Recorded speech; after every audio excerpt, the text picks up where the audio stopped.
Joseph Kabila wahoze ari perezida wa Repubulika Iharanira Demokarasi ya Kongo yaganiriye n'abayobozi b'ihuriro AFC M23. Naho ku rundi ruhande Ubuhinde bwagaragaje amayeri y'urugamba bwakoresheje kugira ngo Pakistan yemere Agahenge.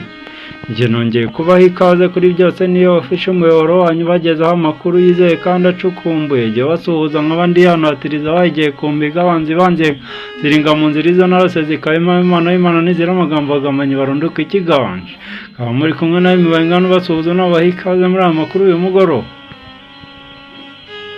Abayobozi ba FC M23 ku meza y'ibiganiro na Joseph Kabila wayoboye Repubulika Iharanira Demokarasi ya Kongo kuva mu 2001 kugeza mu 2019. Yagiranye ikiganiro n'abayobozi b'ihuriro rya AFC M23 rimaze igihe mu ntambara y'amasasu n'iya politike n'ubutegetsi bw'icyo gihugu buyobowe na Felix Antoine Tshisekedi.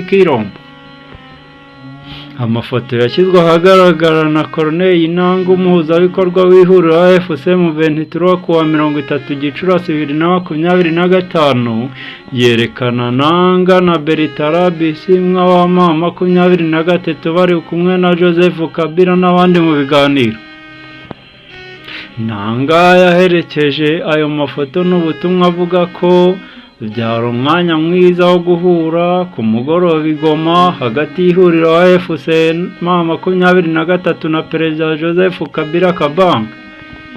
Yagize ati inama itangiza urukurikirane rw'ibiganiro bigamije kurebera hamwe uburyo bwo gushyiraho no gushimangira amahoro arambye, ubumwe bw'igihugu n'imibanire irambye mu mahoro.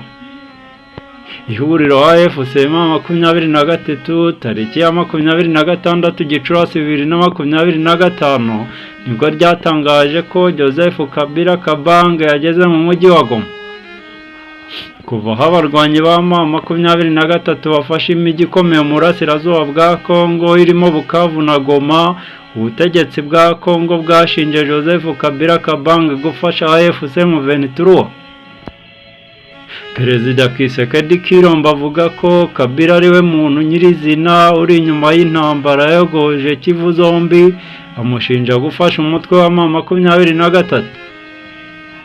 Mu kumusubiza muri Werurwe 2025, Joseph Kabila yabwiye abanyamakuru muri Afurika y'Epfo ati mba fatanije na M23 ibintu byari kuba bitandukanye cyane nuko bimeze ubu.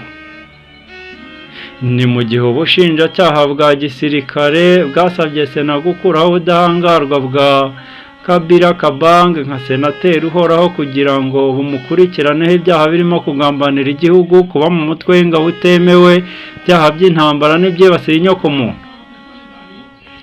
Mu itora ryabaye kuwa 22 Gicurasi 2025 abasenateri batoye ku bwiganze bashyigikira icyemezo cy'uko Kabila yambugurwa ubudahangarwa bwose. Naho ku rundi ruhande umugaba mukuru w'ingabo z'Ubuhinde General Anil Chauhan yatangaje ko amayeri y'urugamba abasirikare baba bakoresheje ariyo yashyize igitutu kuri Pakistan kugeza ubwo yatangaje Agahenge. Abasirikare b'ibihugu byombi bahanganye bikomeye kuva tariki ya 22 Mata 2025 nyuma yaho Ubuhinde bupfushije abantu 26 mu gitero cyagabwe mu gice cy'intara ya Kashmir bugenzuwe. Tariki ya 7 Gicurasi abasirikare b'Ubuhinde barwanira mu kirere bagabye igitero ku bikorwa remezo bisi by'iterabwoba muri Pakistan. Icyo gitero Pakistan yasobanuye ko yahanuye indege 6 z'umwanzi. Tariki ya 10 Gicurasi 2025 impande zombi zemeye Agahenge nyuma yo kurwanisha indege z'intambara nyinshi, izitagira abapilote zizwi nka drone, misile ndetse n'imbunda nini zirasa kure.